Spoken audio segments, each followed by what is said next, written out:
The screaming never stopped. Some collapsed in the streets. Others begged for help. Their feet were swollen, their bodies trembling from exhaustion. Yet somehow, they kept dancing. Why would hundreds of ordinary people dance for days without rest?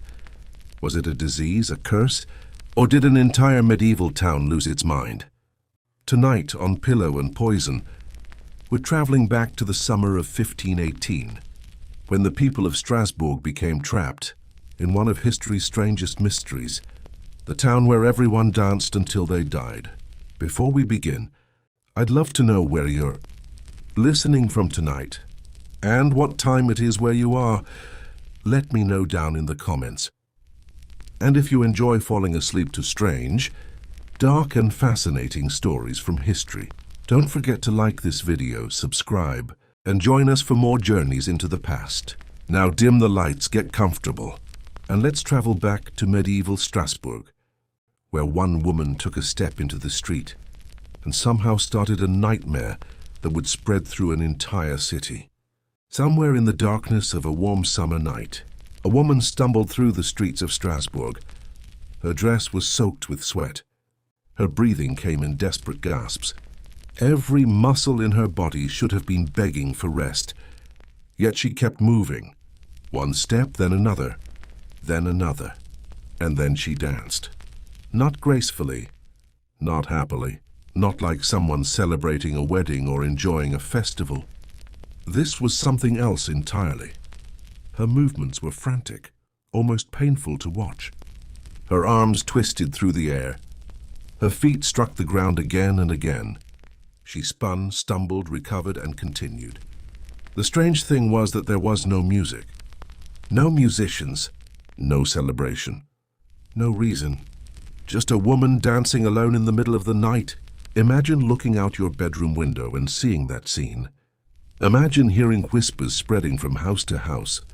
Imagine watching your neighbors gather in the street, confused and frightened, while a woman they all recognized continued moving as if some invisible force controlled her body.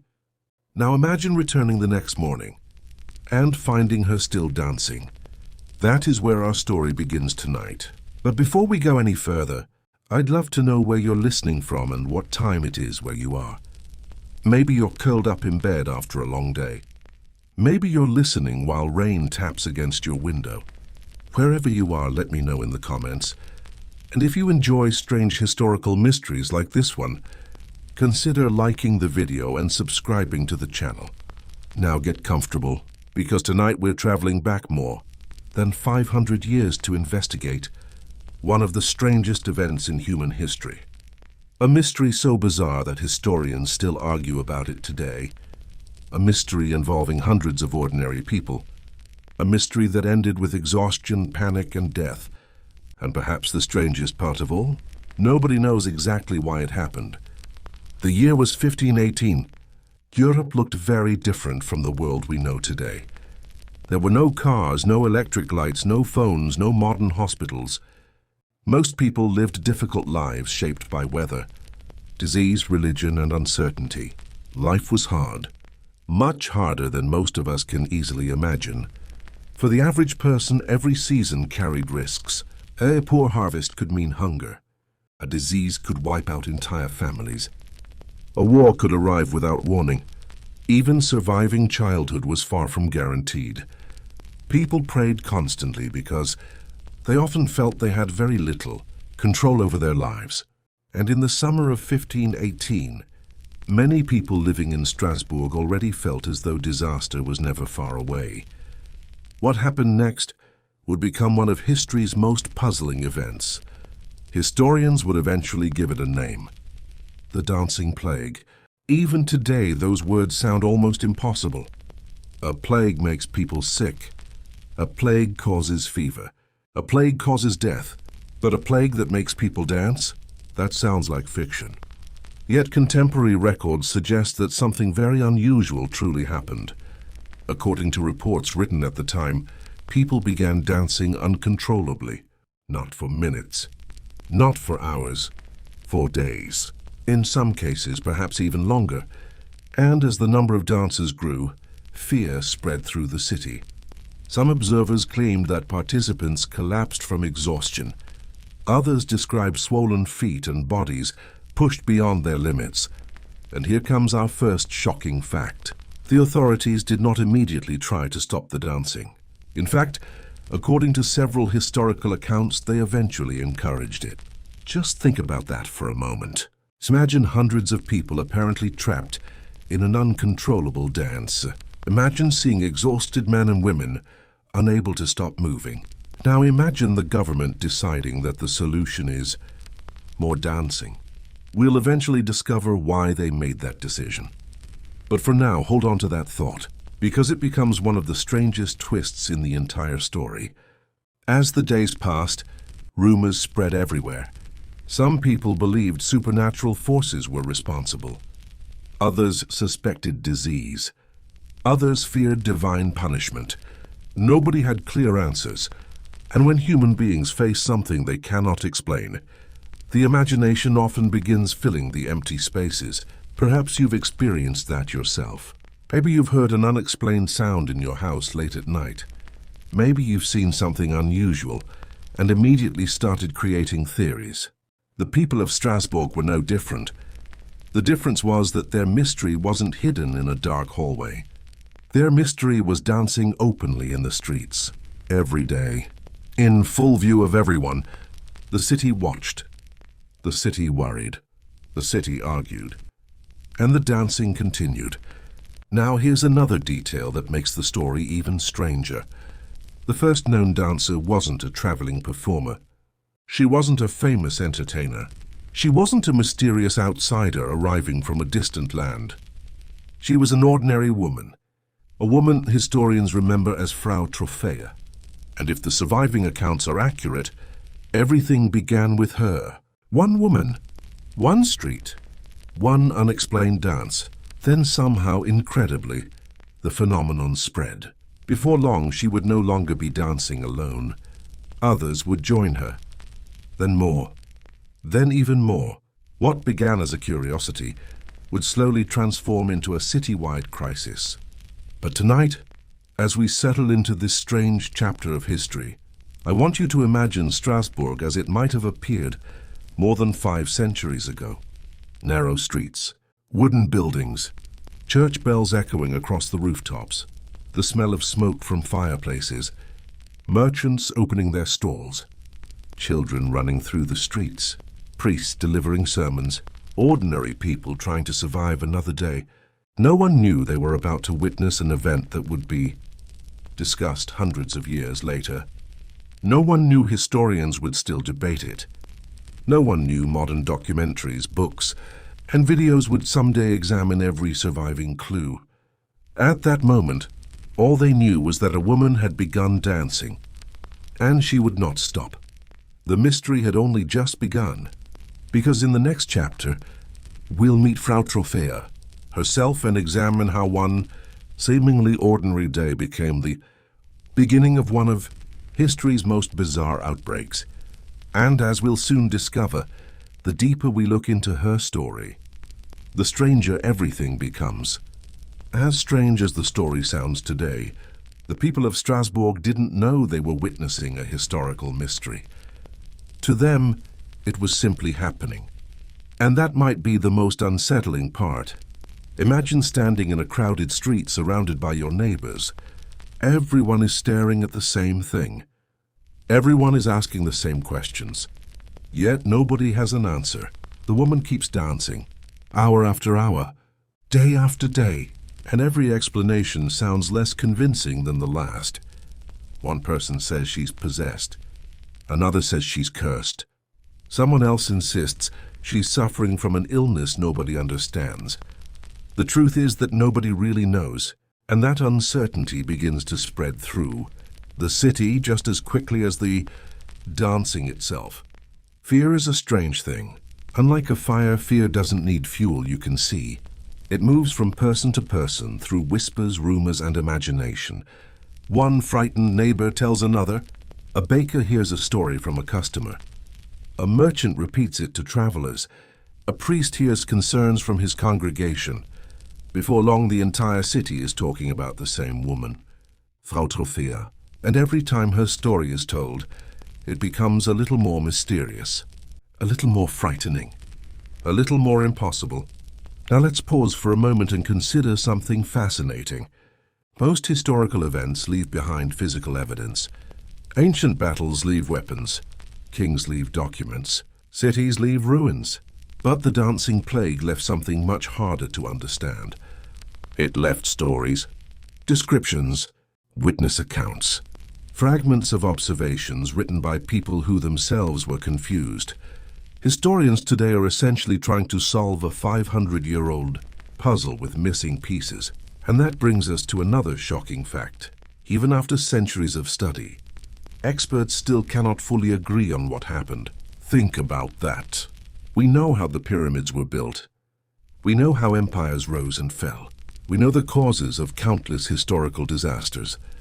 Yet one of history's most famous outbreaks remains partly unexplained. The deeper researchers investigate, the stranger it becomes. Because every theory seems to answer some questions while creating new ones. If it was a disease, why did it spread this way? If it was psychological, why was it so powerful? If it was religious fear, why did people seem physically unable to stop? The mystery refuses to sit neatly inside any single explanation, and perhaps that's why people remain fascinated by it. Human beings love mysteries, especially mysteries involving ordinary people. After all, it's easy to dismiss stories about kings and warriors as distant history. But this was different. These were bakers, farmers, merchants, parents, neighbors, people who probably expected their summer to be completely ordinary. Instead, they became part of one of the strangest events ever recorded. As the days passed, more people began gathering around Frau Trophäa. Some came out of concern, others came out of curiosity. A few probably came simply because everyone else was talking about it. Crowds formed, people watched, children pointed, adults argued. And still she danced. Imagine how exhausting that must have been to witness. At first, you might find it interesting, then unusual, then worrying, then terrifying, because eventually you would begin asking a frightening question. What if she can't stop? Not doesn't want to stop. Can't stop. Those two possibilities are very different. And according to many accounts, observers increasingly believed the second explanation. The woman appeared trapped, as though her own body had become something she could no longer control. Today we often think of dancing as joyful, a celebration, a hobby, an art form. But the people watching Frau Trophäa were not seeing joy. They were seeing suffering. Her movements reportedly continued, long after exhaustion should have forced her to rest, long after common sense suggested she should collapse. Long after spectators expected the episode to end. Yet somehow it continued, and with every passing hour the city grew more uneasy.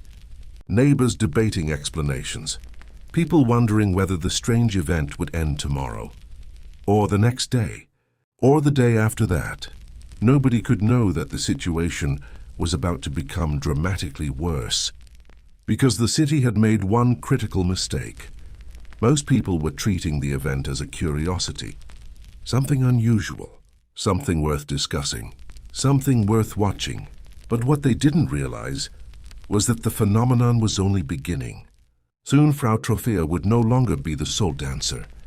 Others would join her, then dozens, then far more than anyone thought possible. And when that happened, the city would move from confusion to panic. But before we reach that point, there's one final thought worth considering. History often feels inevitable when we look backward. We know what happened next. We know the outcome. We know the story. The people living through it did not. For them, every day brought new uncertainty. Every morning they woke up wondering if the dancing would finally stop. Every evening they discovered that it hadn't. And somewhere in Strasbourg, under the heat of a medieval summer, a woman continued moving through the streets while an entire city watched in disbelief. They thought they were witnessing an isolated incident. They were wrong. Very wrong. Because in the next chapter, something extraordinary begins to happen. The impossible starts spreading, and one dancer becomes many. Before we return to Frau Trophea and the strange dance that would eventually terrify an entire city, we need to slow down for a moment and take a look around Strasbourg itself. Because one of the biggest mistakes people make when hearing this story is imagining that the dancing plague appeared out of nowhere. It didn't. Events like this rarely emerge from a calm and comfortable society. Instead, they often grow from fear, uncertainty, and years of hardship that have quietly accumulated beneath the surface. So tonight, imagine yourself walking through Strasbourg in the summer of 1518. The city is part of the Holy Roman Empire, surrounded by walls and crowded with narrow streets. Timber-framed houses lean over cobblestone roads. Church bells echo across the rooftops. Merchants sell bread, cloth, and wine in busy marketplaces. At first glance, everything looks normal. People are working. Children are playing. Priests are delivering sermons. Life appears to be moving forward as it always has. But if you look closer, you begin to notice something else. Beneath the daily routines lies a city exhausted by years of suffering. Many families are living on the edge of survival. A bad harvest can mean hunger. A sudden illness can destroy an entire household. There are no modern hospitals, no reliable medicine, and very little certainty about the future. Most people wake up every morning wondering whether the food they have stored will last through the coming months. And perhaps the most unsettling part is that hardship has become so common that many people barely talk about it anymore. It has simply become part of life. The early 16th century was not a peaceful time for ordinary Europeans. Long before the dancing began, communities across the region had endured repeated waves of disease, famine, and economic instability. Crops sometimes failed. Food prices rose. Families found themselves trapped in cycles of poverty with no obvious escape. Now imagine carrying that stress day after day, month after month, year after year. Imagine worrying constantly about your children, your health, your harvest, and your future. Modern people often underestimate how much pressure medieval communities lived under. There was no safety net, no insurance, no emergency relief. If disaster struck, survival often depended on luck, family support, or faith. And speaking of faith, religion played an enormous role in everyday life. Most people genuinely believed that supernatural forces actively influenced the world around them. Saints, curses, miracles, divine punishment, these were not abstract concepts. They were real possibilities in the minds of many citizens. A drought might be interpreted as God's anger. A disease might be viewed as a punishment for sin. Strange events were often understood through a spiritual lens rather than a scientific one. That detail becomes extremely important later in our story. But for now, let's focus on the emotional atmosphere. Strasbourg was not a city filled with relaxed, optimistic people. It was a city filled with individuals carrying invisible burdens. And here comes our first shocking fact of the chapter. Many historians believe the emotional stress experienced by people living during this period may have been just as dangerous as the physical hardships they faced. Imagine an entire population already stretched to its psychological limits before the first dancer ever stepped into the street. As we continue our walk through Strasbourg, we arrive at the marketplace, the beating heart of the city. This is where news travels fastest. Merchants exchange gossip while selling goods. Travelers bring stories from distant regions. Rumors move through the crowd almost as quickly as people themselves. If something unusual happens in Strasbourg, the marketplace will hear about it within hours. And in a society without newspapers, radio, television, or social media, information often changes as it spreads. A small event can become a major scandal by the time it reaches the opposite side of town. A simple misunderstanding can evolve into a terrifying rumor. Think about how quickly fear can spread today, even with access to facts and modern communication. Now imagine a world where most information arrives through word of mouth. Suddenly every strange event becomes larger than life. Every mystery gains new details. Every explanation competes with dozens of others. Historians studying the dancing plague often point out that Strasbourg was already a city where stories traveled rapidly through close-knit communities. When something shocking occurred, everyone knew about it, and everyone had an opinion. This matters because when Frau Trophäa begins dancing, she won't be hidden away in isolation. She will become the center of attention for an entire city. Every hour she continues dancing will generate new rumors. Every day will create new fears. But the people witnessing the event won't realize how dangerous that attention could become. They will believe they are simply observing a strange woman. What they are actually witnessing is the beginning of something much larger. Now let's talk about another factor that historians often mention: the weather. The summer of 1518 was hot, uncomfortably hot. Medieval cities were not designed to handle extreme temperatures the way modern cities can. There was no air conditioning, no refrigeration, no escape from the heat except shade and hope. The sun beat down on streets crowded with people and animals.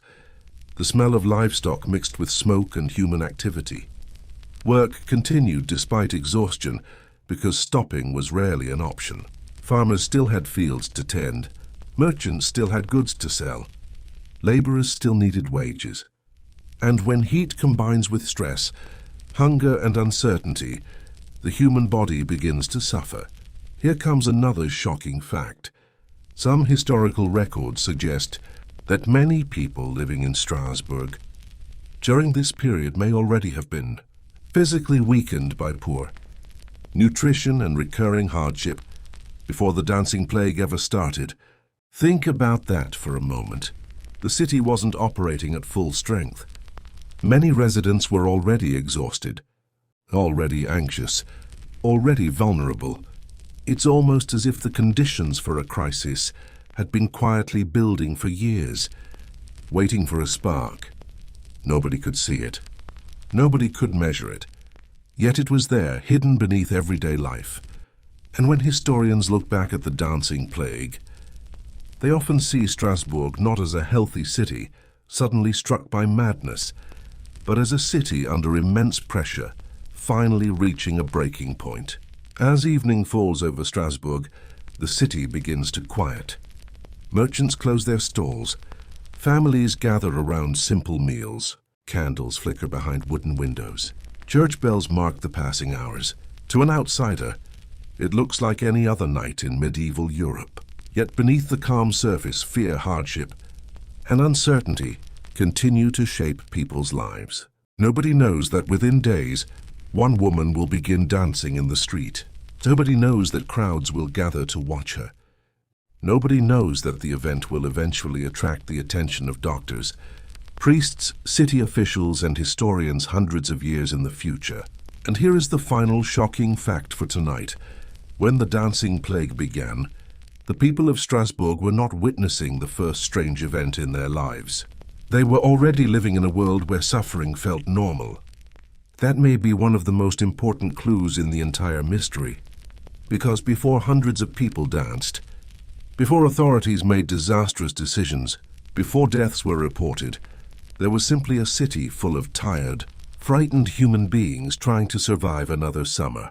And in our next chapter, we finally return to Frau Trophäa herself, the woman whose first steps into the street would trigger one of the strangest episodes in recorded history.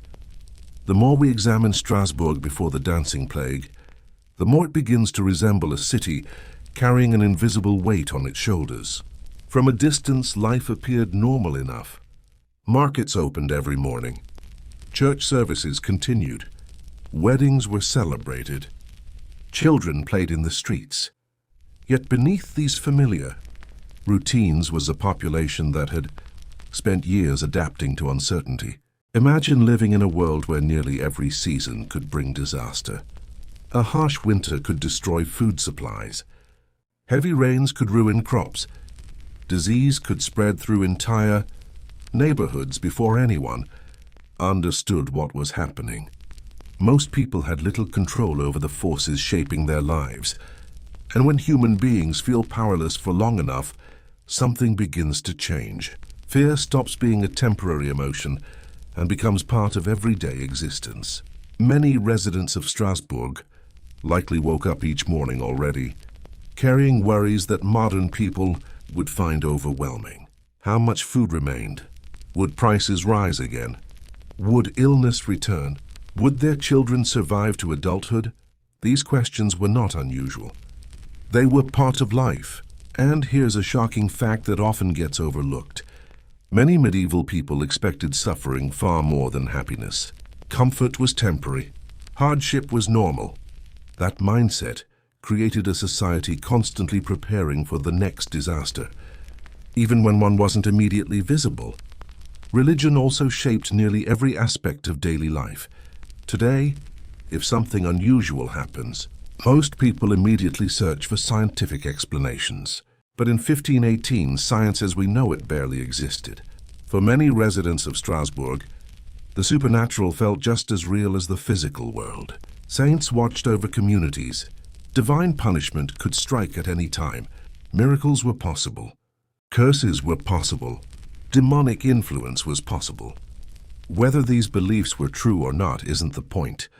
What matters is that people genuinely believed them. Imagine hearing that a woman has been dancing uncontrollably for days. Would your first thought be neurological illness, psychological stress, chemical poisoning? Probably not if you lived in 16th century Europe.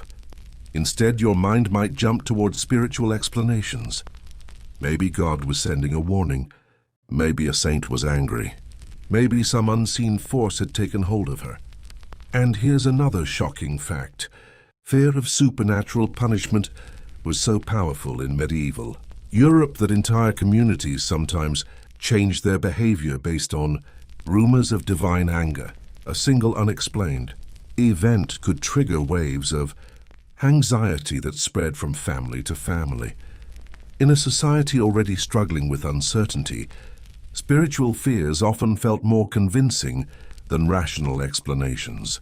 This detail will become incredibly important once the dancing begins, because many people witnessing the event will interpret it through a religious lens long before doctors attempt to explain it. Now let's spend a moment imagining the city's leaders, the council members, priests, physicians, and influential citizens who were expected to maintain order. We often assume authorities have answers, but that's rarely true during a crisis. The reality is that leaders are usually just as confused as everyone else, especially when facing something completely unprecedented. The officials of Strasbourg had dealt with disease before. They had dealt with food shortages. They had dealt with political disputes and economic problems. But a mysterious outbreak of dancing, that was something entirely different. There was no handbook for it, no previous case study to consult, no expert waiting to provide guidance. And here's a shocking fact that sounds almost unbelievable today. Medieval doctors often based treatments on theories that had little connection to modern medicine. Many still believed health depended on balancing the body's humors, such as blood, phlegm, and bile. If someone became ill, treatments were often designed around restoring that balance. Sometimes they worked by accident. Often they did not. The people responsible for protecting Strasbourg were about to face a phenomenon they couldn't understand, using the tools available to them. And when people lack answers, they often make decisions that seem reasonable in the moment but disastrous in hindsight. As summer continued, daily life carried on. The city remained busy. Farmers worked outside despite the heat. Craftsmen spent long hours producing goods. Merchants negotiated prices in crowded markets. Yet all the ingredients for a crisis were quietly gathering beneath the Surface stress, exhaustion, hunger, religious fear, social pressure, economic hardship. None of these factors alone explain the dancing plague, but together they created an environment unlike anything most of us experience today. Think of it like pressure building inside a sealed container. From the outside, everything looks stable. Nothing appears wrong, but internally tension continues to rise. Eventually, something gives way. Historians still debate exactly what triggered the outbreak, but many agree on one point. Strasbourg was not a city at peace with itself. It was a city carrying years of accumulated strain. And here comes another shocking fact. Some researchers believe the people who later joined the dancing may have been among the most vulnerable members of society, individuals already pushed to the edge by circumstances beyond their control. If true, that means the outbreak wasn't random. It may have targeted those whose minds and bodies were already under extraordinary pressure. That's a chilling possibility because it suggests the dancing wasn't simply a bizarre event. It may have been a symptom of a deeper crisis affecting the entire community. As darkness settles once more over Strasbourg, nothing appears unusual. Candles glow behind windows. Families prepare for sleep. Guards patrol the city walls. Somewhere a priest finishes evening prayers. Somewhere else a merchant counts coins earned during the day. Life continues exactly as it did yesterday. Yet history is often deceptive in moments like these. The biggest turning points rarely announce themselves. They don't arrive with warning signs or dramatic introductions. They begin quietly. A conversation, a decision, a rumor, a single person doing something unexpected. And that brings us back to the woman whose name would survive for centuries, Frau Trophäa. At this moment, she is still just another resident of Strasbourg. No one is writing about her. No one is studying her. No one imagines that future generations will debate her actions. But that is about to change. Because in the next chapter, we finally witness the moment that transformed her from an ordinary woman into the central figure of one of history's greatest mysteries. And the most shocking part of all? The event that changed everything may have begun with something as simple as a single step into the street. By now, word about Frau Trophäa had spread far beyond the street where she first began dancing.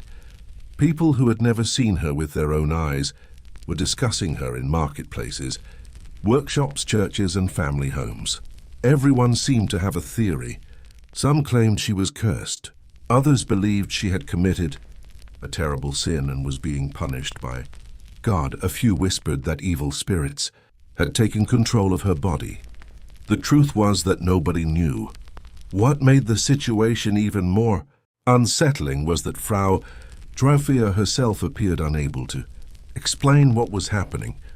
Historical records don't preserve her thoughts, her fears, or her explanations. In fact, one of the most haunting aspects of the entire dancing plague is that we know almost nothing about the woman at its center. Imagine becoming the most talked about person in an entire city while having no control over the event that made you famous. Every movement you make is observed. Every stumble is discussed. Every hour you continue dancing deepens the mystery. And here's a shocking fact. Despite centuries of research, historians still cannot confidently explain what Frau Trophäa was experiencing, physically or mentally, during those first days. The central figure in one of history's strangest events remains largely unknown.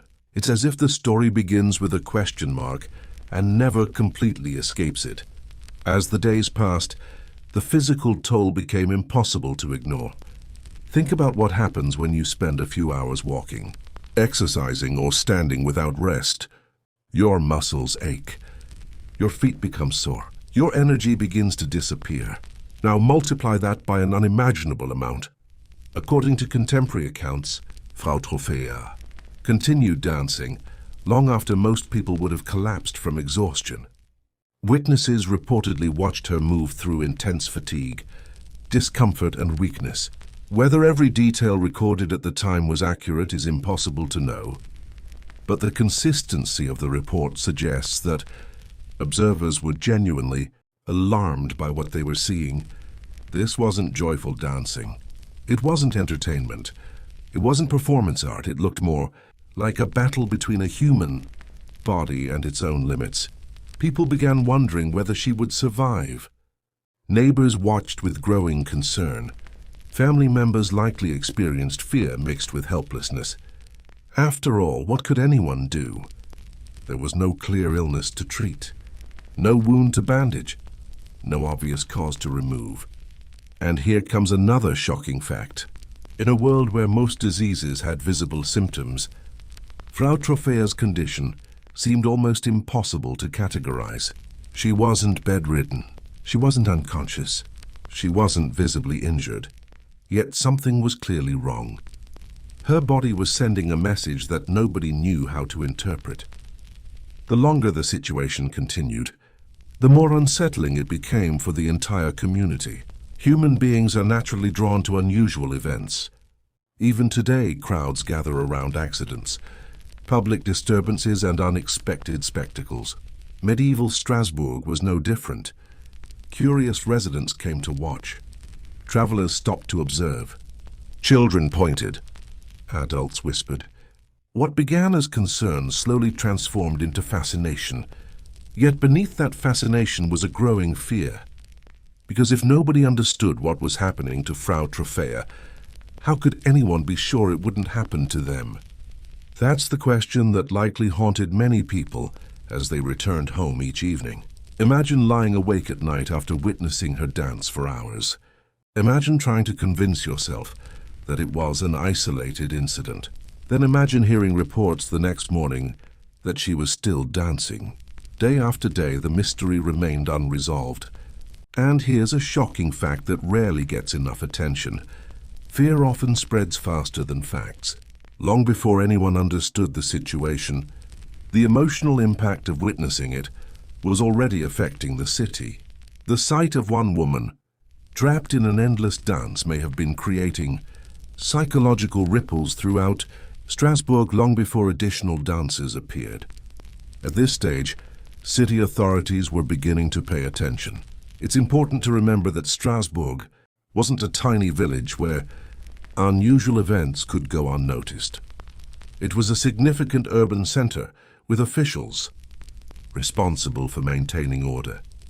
The longer Frau Troffea danced, the harder it became to dismiss the situation as a private matter. Questions started reaching people in positions of authority. What exactly was happening? Was it a medical problem? A religious problem? A public safety issue? Nobody had answers, but pressure to respond was increasing. Meanwhile, the woman at the center of the storm continued moving. Every additional day made the story more unbelievable. Every additional witness strengthened the sense that something extraordinary was unfolding. And then came one of the most chilling realizations of all. What if Frau Troffea wasn't unique? What if this mysterious condition could affect someone else? At first, the idea seemed absurd. Surely this was an isolated case. Surely whatever had happened to her could not spread. Yet history has a habit of punishing certainty. Because the very moment people began convincing themselves that the crisis was limited to one woman, events took a terrifying turn. Others started showing similar behavior. Imagine the atmosphere in Strasbourg when that happened. The city had spent days trying to understand a single dancer. Now there was more than one. The mystery was no longer attached to one individual. It was beginning to expand. Residents who had previously viewed the event as a curiosity suddenly found themselves confronting a much darker possibility. If another person could start dancing uncontrollably, who would be next? A neighbor? A friend? A family member? Fear transformed into genuine alarm. The city wasn't witnessing a bizarre personal tragedy anymore. It was witnessing the early stages of something much larger. And here is the final shocking fact for this chapter. Historians believe that once additional dancers appeared, Strasbourg crossed an invisible line. The event stopped being a mystery about one woman and became a crisis involving an entire community. Looking back, this may have been the moment when the dancing plague became truly dangerous, because from this point forward, the story is no longer about Frau Trophäa alone. It becomes a story about crowds, panic, desperation, and a city slowly realizing that the impossible is spreading. The first time another person joined the dance, most people probably hoped it was a coincidence. After all, human beings naturally search for reassuring explanations. Maybe the second dancer was mocking Frau Trophäa. Maybe they were trying to help her. Maybe they were simply behaving strangely for unrelated reasons. But as the days continued, those comforting explanations became harder and harder to believe. Witnesses began reporting more people moving in the same frantic, relentless way. Not dancing for fun. Not dancing for entertainment. Dancing as though they were compelled to keep going. Imagine standing in Strasbourg's marketplace and realizing the impossible was becoming reality. A mystery that had once belonged to a single woman was no longer confined to her alone. The city was entering unfamiliar territory. Every new participant raised terrifying questions. Why them? Why now? Was this contagious? Could it spread through contact? Through observation? Through fear itself? Nobody knew. And that's what made the situation so dangerous. History shows us that uncertainty often creates more panic than certainty. People can adapt to bad news. What they struggle to handle is not knowing what comes next. Strasbourg was rapidly becoming a city filled with questions and almost no answers. The growing number of dancers changed the atmosphere completely. Before residents could gather around, Frau Trophäa and view her condition as a tragic curiosity. Now the spectacle was becoming impossible to ignore. Small groups formed around the dancers. Conversations became more urgent. Merchants interrupted business to discuss the latest rumors. Families warned children to stay away from certain streets. Priests were approached by frightened citizens seeking spiritual explanations. And everywhere people looked, the same disturbing question appeared: what if this continues? It is difficult for us today to appreciate how frightening that possibility would have felt. We live in a world filled with scientific knowledge, public health systems, and instant communication. The people of Strasbourg had none of those advantages. They were confronting an event that seemed to break every rule they understood about illness and behavior. Here's a shocking fact. Some historical accounts suggest that observers became so alarmed by the growing number of dancers that ordinary daily activities began to feel less important than discussing the crisis. Imagine an entire city becoming consumed by a mystery unfolding in real time. The dancing was no longer just an event. It was becoming the defining topic of life in Strasbourg. As more dancers appeared, physical symptoms became increasingly difficult to ignore. Witnesses described people sweating heavily under the summer sun. Some reportedly appeared exhausted, but continued moving anyway. Others stumbled, recovered, and kept dancing. The human body has limits. Yet these individuals seemed trapped in a cycle that pushed them beyond those limits again and again. Now, it's important to remember that some details recorded in historical sources may have been exaggerated over time. Medieval writers were not modern journalists. However, even when historians account for exaggeration, the core story remains deeply unsettling. Something unusual was clearly happening. The reports were consistent, enough to convince many scholars that a genuine crisis occurred. And here's another shocking fact. The more authorities and citizens watched the dancers, the more real the phenomenon became in the minds of the community. Every public performance reinforced the belief that something extraordinary was taking place. In a way, the dancers weren't just moving through the streets. They were reshaping how the entire city understood reality. What had seemed impossible 1 week earlier was becoming undeniable. Perhaps the most frightening part was that nobody could identify a clear pattern. If the outbreak had affected only one family, people might have blamed heredity. If it had remained confined to one neighborhood, they might have blamed local conditions. But the situation seemed far more chaotic than that. New participants appeared without obvious warning. The city searched desperately for logic, yet logic remained elusive. Imagine being a parent in Strasbourg during those days. Imagine watching your children leave the house each morning and wondering whether they would return unaffected. Imagine hearing rumors that another neighbor had joined the dance. Then another. Then another. Fear grows quickly when nobody can identify a cause.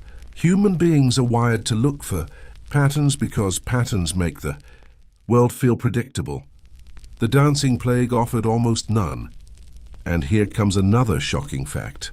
Many crises become dangerous, not simply because of the event itself, but because of the psychological impact they have on communities. Long before the number of dancers reached its peak, Strasbourg was already becoming a city gripped by anxiety. The fear surrounding the outbreak may have been spreading nearly as fast as the dancing itself. By the end of this stage, the city could no longer pretend that everything was under control. What began with one woman had transformed into something larger, stranger, and far more threatening. Officials were under pressure to act. Citizens demanded answers. Religious leaders offered interpretations. Physicians began discussing possible treatments. Yet despite all the attention, nobody seemed any closer to solving the mystery. If anything, the outbreak was accelerating. Every day brought new reports. Every day expanded the crisis. And here's the final shocking fact for tonight. Some historians estimate that within weeks, the number of dancers may have grown into the dozens and eventually beyond. Think about that for a moment. A city that had once watched a lone woman dancing in the street was now witnessing an entire group of people caught in the same terrifying phenomenon. The invisible line between curiosity and catastrophe had been crossed. Strasbourg was no longer observing a strange event. It was living through a full-scale crisis. And in the next chapter, we'll see how the authorities responded and why their solution would become one of the most astonishing mistakes in medical history. Imagine waking up one morning, opening your shutters, and seeing something that should be impossible. Not one dancer, not two, but an entire group of people moving through the streets with the same strange, relentless energy that had first made Frau Trophea famous. This was the moment Strasbourg realized it was no longer dealing with an isolated incident. The city had crossed into something far more disturbing. At first, residents tried to convince themselves that the growing number of dancers was still a coincidence. Human beings are remarkably good at denying uncomfortable realities. We tell ourselves things will return to normal. We insist that unusual events are temporary. But the evidence accumulating in Strasbourg became impossible to ignore. More people were dancing. More spectators were gathering. More rumors were spreading. And with each passing day, fear tightened its grip on the city. Think about how unsettling that would feel. You don't know what causes the condition. You don't know how it spreads. You don't know who might be affected next. All you know is that every morning seems to bring more dancers than the day before. And here's the first shocking fact of this chapter. Some historical accounts suggest that the number of participants grew so rapidly that city officials could no longer dismiss the phenomenon as an individual medical problem. It was becoming a public crisis visible to everyone. As the outbreak expanded, the physical reality became increasingly grim. Witnesses described exhausted dancers struggling to remain upright while continuing to move. Some reportedly appeared barely capable of standing. Others stumbled repeatedly before forcing themselves onward. Imagine the strain placed on the human body. Hours became days. Days became longer stretches of continuous movement. Even if some reports were exaggerated, The overall picture remains deeply unsettling. The dancers were not thriving. They were suffering. Spectators could see it in their faces. They could hear it in their breathing. They could observe the toll the phenomenon was taking on bodies that should have collapsed long ago, yet the movement continued. One of the most chilling aspects of the dancing plague is the apparent contradiction at its center. The dancers seemed exhausted, but they also seemed unable to stop. That contradiction haunted witnesses then and continues to fascinate historians now. Here's another shocking fact. According to several accounts, some dancers reportedly begged for relief while still continuing the movements that tormented them. Whether every detail is historically precise is impossible to know, but the image itself is horrifying. A person desperately wanting rest while feeling unable to obtain it. For the people watching, that sight transformed curiosity into genuine terror. Soon, ordinary routines began breaking down. Markets still opened, but conversations centered on the dancers. Church services continued, yet worshippers whispered about the outbreak before and after prayers. Families discussed little else during meals. The dancing had become the city's obsession. Imagine trying to focus on your work while hearing reports that more participants had appeared. Imagine attempting to conduct business while crowds gathered nearby to witness the latest developments. Fear changes how communities function. It redirects attention. It reshapes priorities. So it turns uncertainty into the dominant topic of public life. Strasbourg was experiencing exactly that transformation. The outbreak was no longer confined to a few streets. It was becoming part of the city's identity. Travelers arriving from outside regions heard stories before. They even entered the gates. Visitors carried those stories elsewhere, spreading Strasbourg's reputation far beyond its walls. And here's a shocking fact that many people don't realize. Long before modern media existed, extraordinary events could still become widely known through networks of merchants, pilgrims and travelers. News traveled slower than today, but it traveled. The story of people dancing uncontrollably was simply too bizarre to keep contained. Strasbourg was becoming famous for all the wrong reasons. Then came one of the most frightening developments of all. The growing number of dancers began creating a sense of inevitability. At first, people asked whether others would join. Eventually, they began wondering who would join next. That's a subtle but important shift. Once a community starts expecting a phenomenon to continue, fear itself can become a powerful force. Every unusual behavior attracts attention. Every rumor feels credible. Every unexplained event seems connected to the crisis. Historians studying mass psychological phenomena often point out that expectation can influence behavior in surprising ways. Now imagine that effect operating inside a frightened 16th century city already burdened by hardship and religious anxiety. The atmosphere must have felt suffocating. Residents could not escape the story because the story surrounded them. Every street corner seemed connected to it. Every conversation returned to it. And here's another shocking fact. Some historical estimates suggest that dozens of people may have been dancing simultaneously during the height of the early outbreak. Think about the visual impact of that scene. One dancer is strange. A handful of dancers is unsettling. Dozens of dancers moving through a medieval city while confused. Crowds watch from the sidelines. That begins to feel like something from a nightmare. By this point, Strasbourg's leaders understood they could no longer wait for the problem to solve itself. Pressure was mounting from every direction. Citizens wanted answers. Families wanted protection.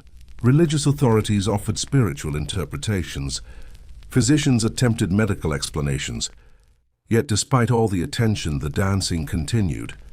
If anything, the crisis appeared to be accelerating. The city needed a response. The question was, what kind of response?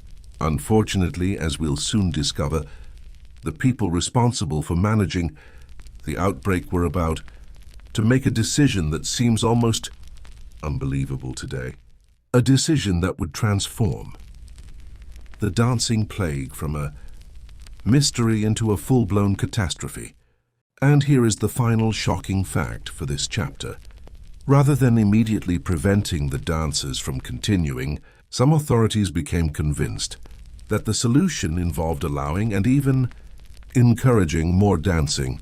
Imagine hearing that advice while watching exhausted people struggle to remain on their feet. Imagine believing that the cure for endless dancing was endless dancing. It sounds absurd to modern ears. Yet that is exactly the path Strasbourg was preparing to take. And in the next chapter, we'll witness one of the most astonishing public health decisions in history, a city leader's attempt to solve the crisis and accidentally make it far worse. Somewhere in Strasbourg, a man collapsed in the middle of the street. Moments earlier, he had been dancing alongside dozens of others. Witnesses watched as his legs finally gave out beneath him. For a brief moment, the crowd may have believed the nightmare was ending. Surely exhaustion had finally defeated whatever force was driving him. Surely he would rest. Surely this would prove that the human body had limits. But what terrified observers wasn't the collapse itself. It was what happened afterward. According to various reports, some dancers who fell down eventually got back up and continued moving. Imagine witnessing that scene with your own eyes. Imagine watching someone pushed beyond normal human endurance, only to resume dancing despite obvious exhaustion. Whether every historical detail is perfectly accurate is impossible to verify, but stories like these spread rapidly throughout Strasbourg and deepened the sense that something unnatural was taking place. The city was no longer dealing with a strange curiosity. And here's the first shocking fact of this chapter. Many residents had begun to fear that the dancers were trapped in a cycle they could not escape, a possibility far more frightening than any ordinary illness. A disease might eventually pass, a fever might break, but what if the body simply refused to stop moving?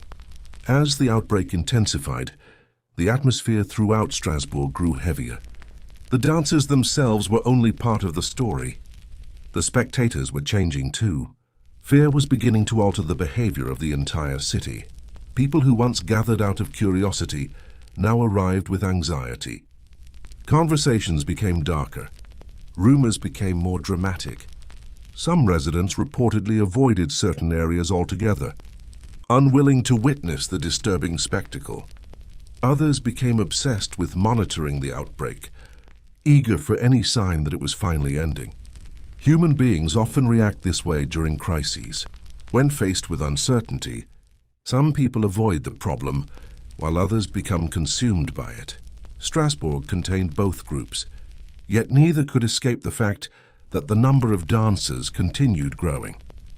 Imagine trying to focus on your work while hearing that more participants had appeared overnight. Imagine trying to sleep while rumors circulated through your neighborhood. Every new dancer seemed to confirm the worst fears of the population. And here's another shocking fact. By this stage, some residents likely feared the outbreak itself more than they feared the physical dancers. The idea that nobody understood what was happening became almost as terrifying as the phenomenon itself. The city authorities now faced a dilemma. Doing nothing made them appear powerless. Acting too aggressively risked making the situation worse. Unfortunately, they lacked the scientific knowledge needed to evaluate the crisis properly. Modern medicine did not exist. Psychology did not exist in any recognizable form. Public health systems were primitive at best. Officials were essentially trying to solve a mystery while blindfolded. They consulted physicians. They discussed possible explanations. They searched desperately for answers. And gradually, a theory began gaining support among medical authorities. Some doctors believed the dancers were suffering from an excess of hot blood.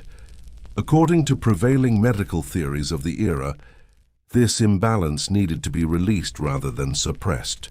To modern listeners, the idea may sound bizarre, but within the intellectual framework of 16th century Europe, it seemed plausible.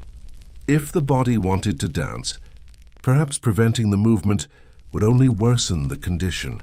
And here comes a shocking fact that sounds almost unbelievable. Respected medical professionals began recommending that the dancers continue dancing, not because they were cruel, not because they were foolish, because they genuinely believed it might help. Looking back through the lens of modern science, the decision appears disastrous. A disease might eventually pass. A fever might break. But what if the body simply refused to stop moving? As the outbreak intensified, the atmosphere throughout Strasbourg grew heavier. The dancers themselves were only part of the story. The spectators were changing too. Fear was beginning to alter the behavior of the entire city. People who once gathered out of curiosity now arrived with anxiety. Conversations became darker. Rumors became more dramatic. Some residents reportedly avoided certain areas altogether, unwilling to witness the disturbing spectacle.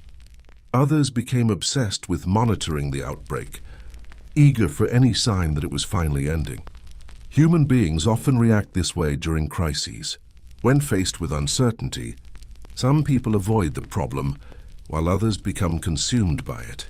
Strasbourg contained both groups, yet neither could escape the fact that the number of dancers continued growing. Imagine trying to focus on your work while hearing that more participants had appeared overnight. Imagine trying to sleep while rumors circulated through your neighborhood. Every new dancer seemed to confirm the worst fears of the population.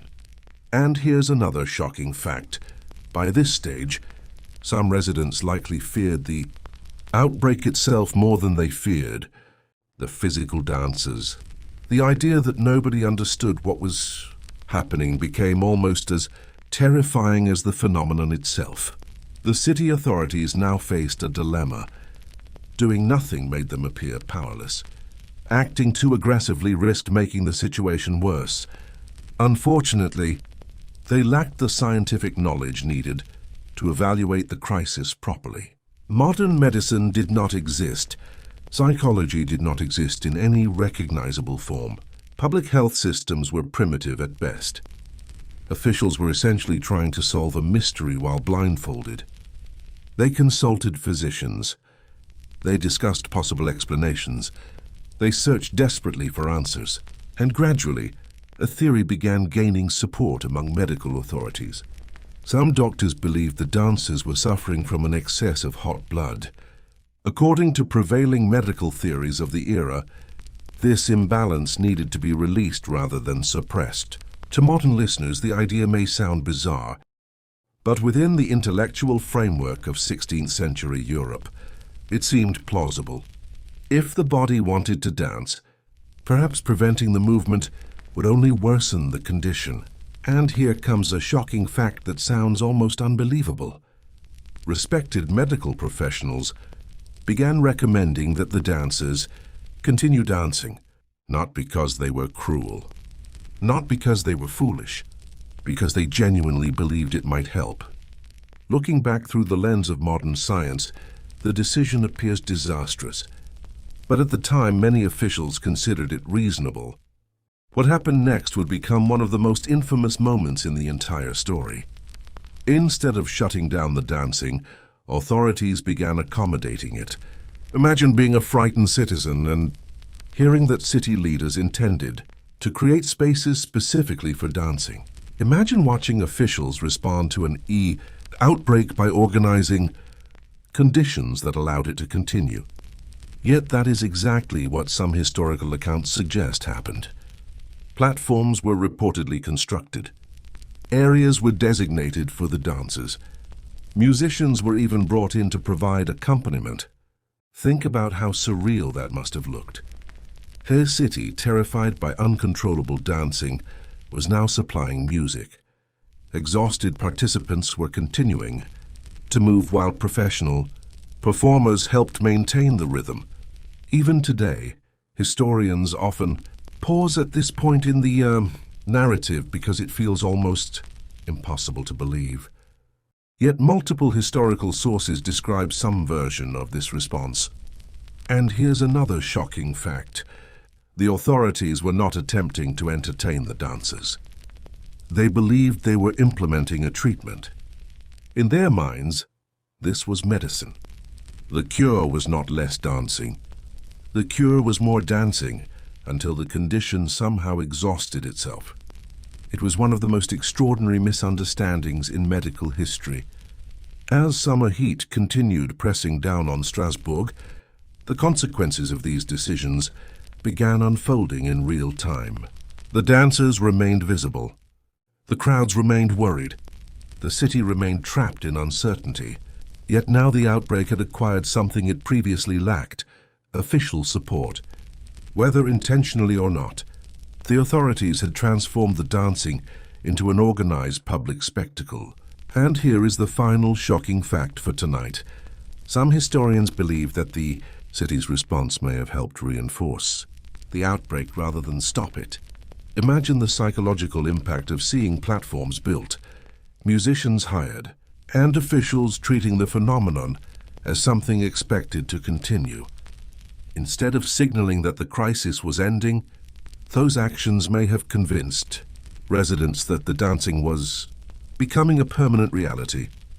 Fear deepened, confusion spread, the outbreak gained momentum, and somewhere within the city, exhausted dancers continued, moving while leaders waited for a cure that never arrived. In the next chapter, we'll reach the most devastating phase of the dancing plague, when the number of participants surged and reports of death began, turning a strange mystery into a genuine tragedy. Imagine standing in the center of Strasbourg on a hot summer afternoon. The streets are crowded. The air feels heavy. Church bells echo in the distance. Merchants are trying to continue business as usual. But everyone's attention keeps drifting toward the same disturbing sight. Dozens of exhausted men and women are dancing. Some move awkwardly. Some appear barely able to remain standing. Others seem trapped in a rhythm they cannot escape. And now, instead of stopping the phenomenon, the authorities have effectively turned it into a public event. Platforms have been erected. Musicians have been hired. The city's leaders genuinely believe they are helping. That detail is important because history often paints past people as foolish when they make mistakes. The reality is usually more complicated. The doctors and officials of Strasbourg were not trying to create a disaster. They believed they were preventing one. They thought the dancers needed to release an excess of heat from their blood. In their minds, forcing the dancers to stop might make the condition even worse, but sometimes a treatment based on the wrong diagnosis becomes more dangerous than the original problem itself. And here's the first shocking fact of this chapter. While city leaders believed they were curing the outbreak, they may actually have been helping it grow. The very people entrusted with solving the crisis may have unintentionally strengthened it. To understand why this happened, we need to step into the mindset of a 16th century physician. Modern medicine didn't exist. There were no brain scans, no understanding of psychological trauma, no scientific studies explaining mass behavioral phenomena. Instead, many doctors relied on ancient theories that had been passed down for centuries. One of the most influential ideas involved the concept of bodily humors. According to this belief, health depended on maintaining balance between substances such as blood, phlegm, yellow bile, and black bile. When that balance was disturbed, illness followed. To modern listeners, the theory sounds strange. Yet for educated people of the era, it was accepted knowledge. So when doctors observed people dancing uncontrollably, they searched for explanations within that framework. They concluded that the dancers suffered from overheated blood. Their solution was surprisingly simple: allow the condition to run its course. Let the dancers keep moving until the excess energy burned itself out. Imagine how convincing that idea might seem if it matched everything you had been taught about medicine. The tragedy wasn't that the doctors ignored science. The tragedy was that they were following what they believed to be science. And here's another shocking fact. Some of the most dangerous mistakes in history were made by intelligent people applying incorrect theories with complete confidence. Strasbourg was about to become a devastating example of that principle. Meanwhile, the dancers continued attracting enormous attention. Crowds gathered around the designated areas. Musicians played. Spectators watched. Rumors multiplied. Every day seemed to bring new stories. Some citizens claimed the dancers looked worse than before. Others insisted they were showing signs of improvement. Nobody could agree because nobody truly understood what they were witnessing. Imagine being one of the dancers. You're exhausted. Your muscles ache. People stare at you constantly. Musicians play nearby. Officials insist the process must continue. There is no clear path to recovery. No obvious moment when the ordeal will end. The psychological burden alone must have been overwhelming. Yet the city remained committed to its strategy. Authorities continued supporting the treatment because abandoning it would require admitting they might be wrong. Human beings have always struggled with that possibility. Once a course of action begins, reversing direction becomes difficult. Pride, hope, and fear all encourage people to continue. And here's a shocking fact that historians often highlight. Some outbreaks and disasters become worse, not because nobody acts, but because leaders become trapped by their own decisions. Every day the dancing plague continued. It became harder for Strasbourg's authorities to admit that their approach might be failing. As the weeks passed, the consequences became impossible to ignore. Reports described increasing exhaustion among participants. Witnesses observed dancers struggling under the relentless summer heat. Bodies pushed beyond normal limits began showing signs of extreme strain. The city had hoped the outbreak would fade naturally. Instead, it appeared to be escalating. Imagine the frustration felt by officials. They had followed medical advice. They had implemented a treatment. They had done what experts recommended. Yet the crisis persisted. Worse still, public confidence was beginning to erode. Citizens wanted results. Families wanted reassurance. Instead, they saw more dancers and growing chaos. The atmosphere must have felt increasingly desperate. Every failed prediction deepened uncertainty. Every new participant raised fresh questions. And then came the most frightening realization of all. The outbreak wasn't stabilizing. It was still growing. Here comes another shocking fact. Some historical sources suggest that during the height of the crisis, dozens of new dancers may have appeared within a relatively short period. Whether the exact numbers are accurate remains debated, but contemporaries clearly believed the situation was accelerating rather than improving. For a city already gripped by fear, that perception alone would have been terrifying. By the end of this phase, Strasbourg found itself trapped inside a nightmare of its own making. The dancers kept dancing. The musicians kept playing. The authorities kept searching for answers. Yet the solution remained frustratingly out of reach. Looking back, we can see the terrible irony. The city believed it was treating a sickness, but its treatment may have reinforced the very phenomenon it hoped to eliminate. Few historical episodes illustrate the dangers of misunderstanding a crisis more vividly than this one. And here is the final shocking fact for tonight. While officials debated theories and implemented treatments, some dancers were reportedly approaching the absolute limits of human endurance.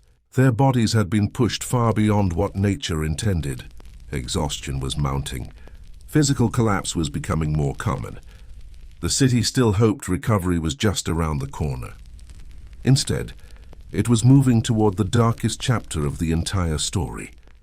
Because in the next part, the dancing plague reaches its terrifying peak, and reports of death begin transforming a bizarre mystery into a genuine human tragedy. Somewhere in Strasbourg, a family watched in horror as someone they loved could barely remain standing. The person's legs trembled violently, sweat soaked through their clothing. Every movement looked painful. Every step seemed like it might be the last. Yet the dancing continued. Imagine being there. Imagine knowing that your husband, wife, child, sibling, or friend desperately needed rest, but for reasons nobody could explain, they kept moving. Now imagine hearing music playing nearby because city officials believed dancing was the cure. The scene must have felt surreal, almost dreamlike, except it wasn't a dream. It was real life, and for many residents, the outbreak was becoming deeply personal. This was no longer something happening to strangers in another part of town. The dancers had names, families, neighbors, histories. Every new participant represented another household pulled into the crisis. And here's the first shocking fact of this chapter. Some contemporary accounts suggest that people were becoming so physically exhausted that observers feared they would literally dance themselves to death. To modern ears, that phrase sounds like an exaggeration. But for the citizens of Strasbourg, it was becoming an increasingly realistic possibility. As the outbreak reached its peak, reports grew darker. Witnesses described dancers who appeared completely drained of energy. Some reportedly collapsed in public view. Others struggled to continue, but somehow remained caught in the relentless cycle of movement. Historians still debate the precise details, but there is little doubt that many participants experienced extreme physical stress. The human body is remarkably resilient, yet it has limits. Muscles require recovery. The heart requires rest. Energy reserves eventually run out. Strasbourg's dancers seem to be testing those limits day after day. Imagine the strain on joints, tendons, lungs, and cardiovascular systems. Even if participants paused occasionally, the cumulative toll would have been enormous. And then came one of the most chilling developments of the entire outbreak. Reports began circulating that some dancers had died. Whether every reported death occurred exactly as described remains uncertain, but multiple historical sources reference fatalities associated with the crisis. Here's another shocking fact. Some accounts claimed that individuals succumbed to heart attacks, strokes, or extreme exhaustion brought on by prolonged dancing. Think about how terrifying that would have sounded in a city already consumed by fear. The mystery was no longer merely bizarre. It had become deadly. For ordinary citizens, each reported death carried a psychological impact far beyond the individual tragedy itself. Every loss seemed to confirm the worst fears people had been whispering about for weeks. Imagine hearing that someone collapsed and never recovered. Imagine hearing church bells toll while rumors spread through the marketplace. Imagine realizing that the strange phenomenon everyone had been discussing was now claiming lives. Fear often grows fastest when uncertainty combines with visible consequences. The people of Strasbourg still didn't know why the dancing was happening. They still couldn't predict who might join next. And now they had reason to believe the outbreak could kill. Panic became increasingly difficult to contain. Families worried constantly about vulnerable relatives. Friends checked on one another. Entire neighborhoods became trapped in a cycle of anxiety. And here's a shocking fact that historians frequently emphasize. The emotional atmosphere surrounding the outbreak may have become nearly as destructive as the physical symptoms themselves. A city already burdened by years of hardship was now facing an event that seemed to challenge every assumption about safety, health, and normal life. Meanwhile, the authorities found themselves confronting an uncomfortable reality. Their strategy wasn't working. The musicians had not ended the crisis.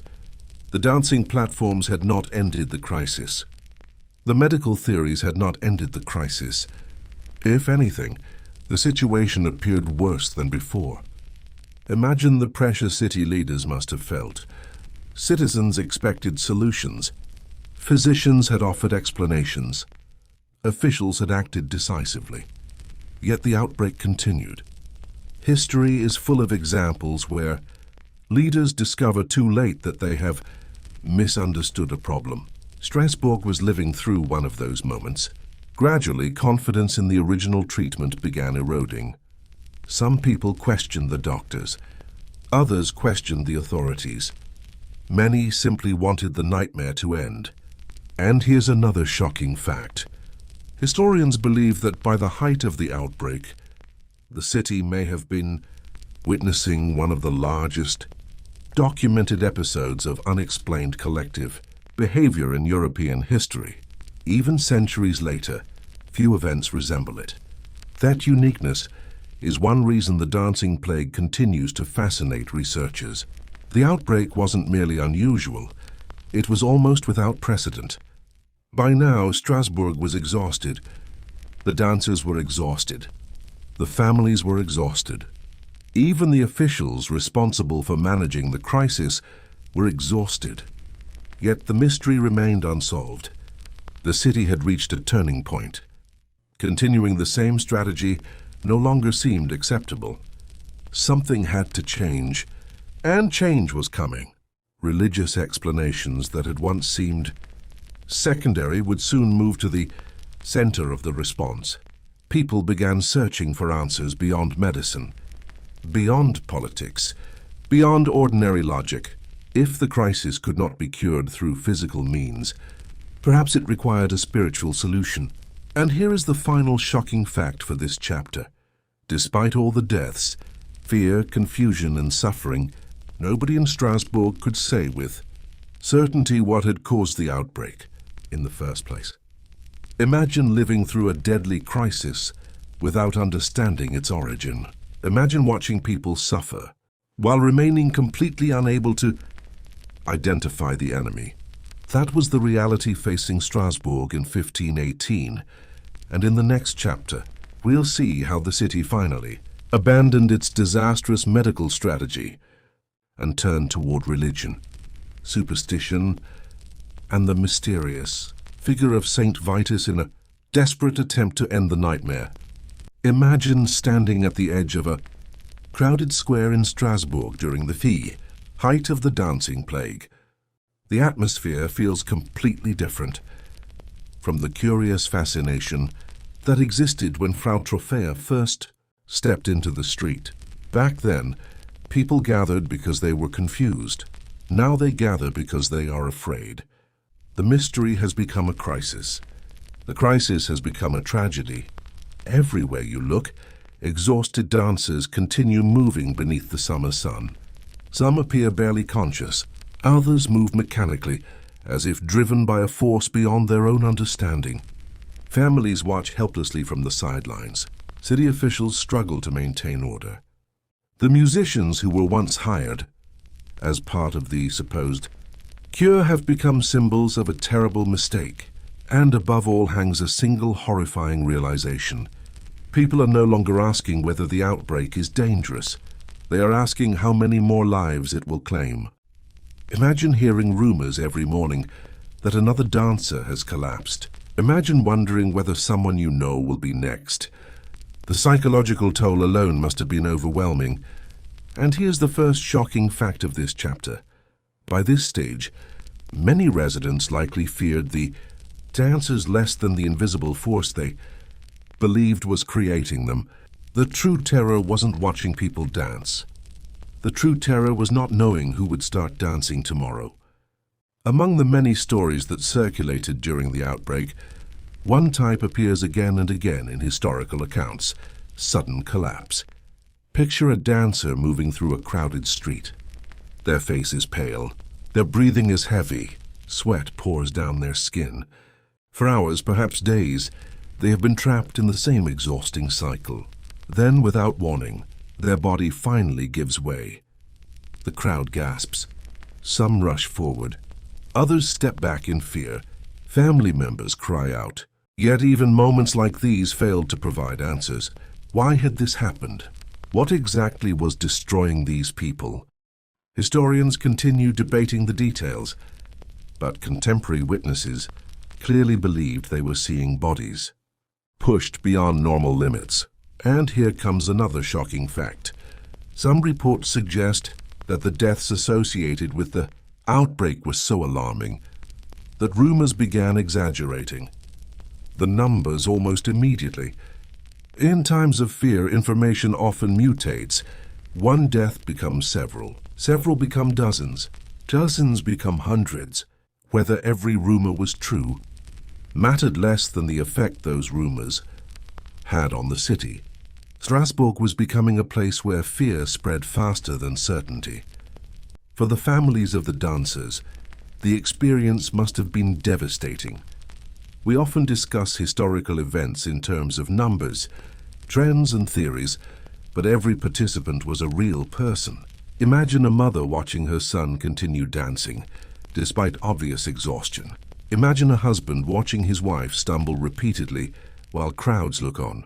Imagine children trying to understand why an adult they trust suddenly seems unable to control their own body.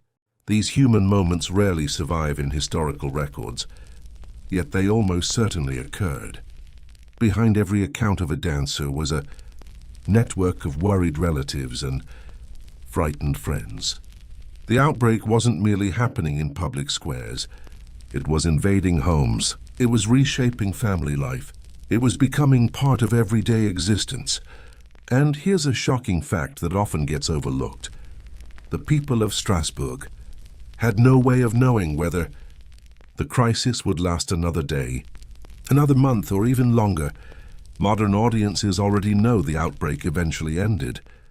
The people living through it did not. For them, the nightmare may have seemed endless. That uncertainty transformed every day into a test of endurance.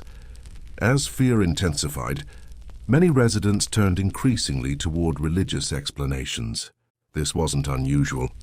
Throughout history, communities facing unexplained disasters have often sought meaning through faith. Strasbourg was no exception. Stories began circulating about divine punishment, supernatural forces, and the mysterious influence of Saint Vitus, a figure associated in local traditions with involuntary dancing and nervous disorders. To modern ears, these beliefs may sound strange, but remember the world these people inhabited. They lacked scientific explanations for countless phenomena. When faced with something impossible to understand, many naturally reached for spiritual answers. Churches became places not only of worship, but also of desperate hope. Prayers were offered, rituals were discussed.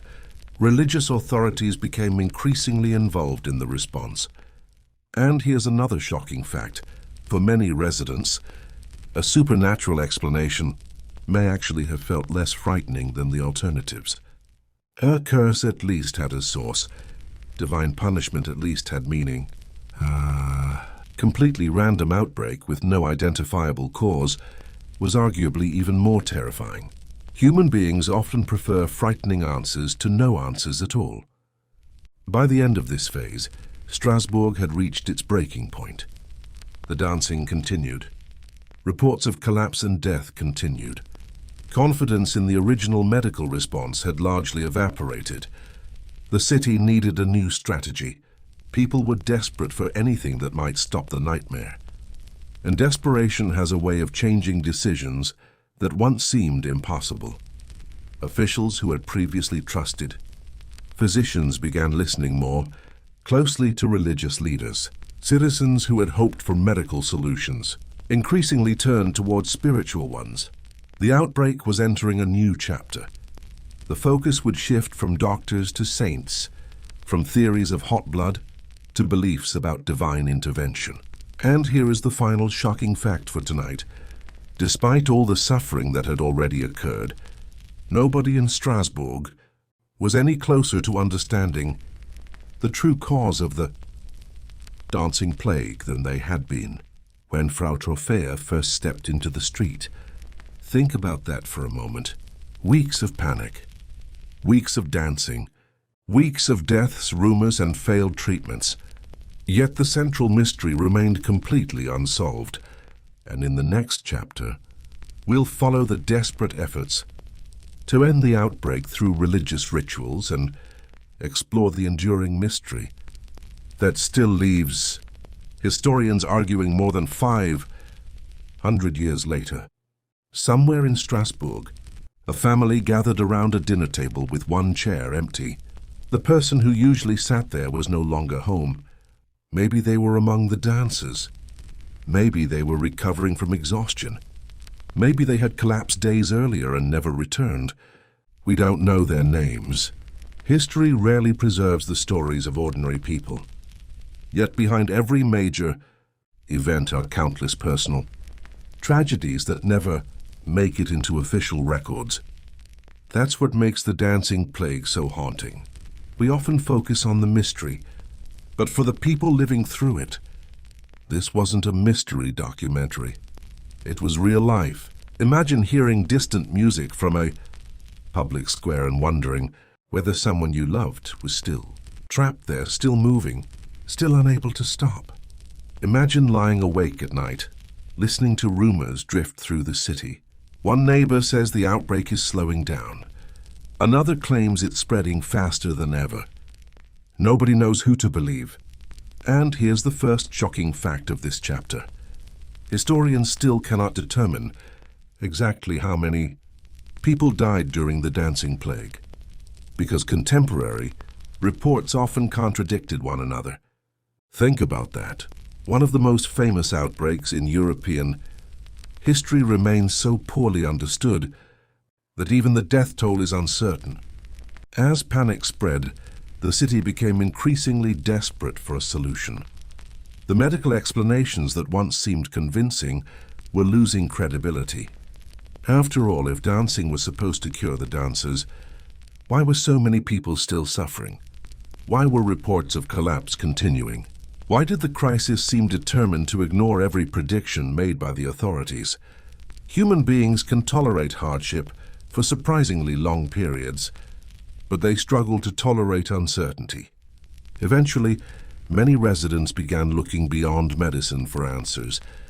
They searched for meaning wherever they could find it. Religious leaders gained influence. Stories about divine punishment became more common. Ancient beliefs that might have seemed old-fashioned during calmer times suddenly felt relevant again. And here's another shocking fact. Throughout history, communities facing unexplained disasters have often become more vulnerable to supernatural explanations, not because they are irrational, but because uncertainty creates a powerful hunger for certainty. Strasbourg was no exception. The less people understood the outbreak, the more attractive spiritual explanations became. Among the beliefs circulating through the city was the idea that St. Vitus might somehow be connected to the dancing. In medieval Europe, St. Vitus had become associated in popular tradition with involuntary movements, nervous disorders, and mysterious dancing phenomena. To many residents, this connection felt meaningful. Imagine living in a world where saints actively influenced daily life. Imagine believing that spiritual forces could affect your health just as surely as illness or injury. Under those circumstances, seeking St. Vitus's help might seem perfectly reasonable. The city began shifting its attention away from physicians and toward religious solutions. Pilgrimages were discussed. Rituals were considered. Hope increasingly rested on divine intervention rather than medical treatment. And here's a shocking fact that sounds almost unbelievable. Today, some people may have viewed the outbreak not as a medical emergency, but as evidence that an entire community had somehow fallen out of favor with higher powers. Imagine carrying that burden. Not only are people dancing uncontrollably, but many believe the crisis might reflect a spiritual failure, affecting everyone around them. Meanwhile, the dancers themselves remained trapped at the center of the storm. By now they had become symbols as much as individuals. Citizens projected fears, theories, and hopes onto them. Some saw victims of disease. Others saw evidence of divine punishment. Others saw proof that supernatural forces were real. Yet regardless of interpretation, the physical reality remained the same. These were human beings enduring extraordinary strain. The heat continued. The exhaustion continued. The uncertainty continued. And all the while, the city searched desperately for signs that the outbreak was finally weakening. Here's another shocking fact.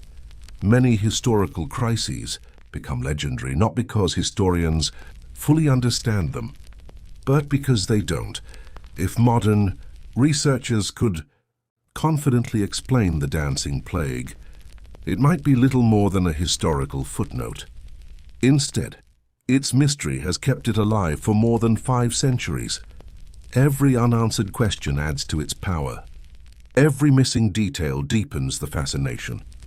The less we know, the more unforgettable the story becomes. At last, however, something began to change.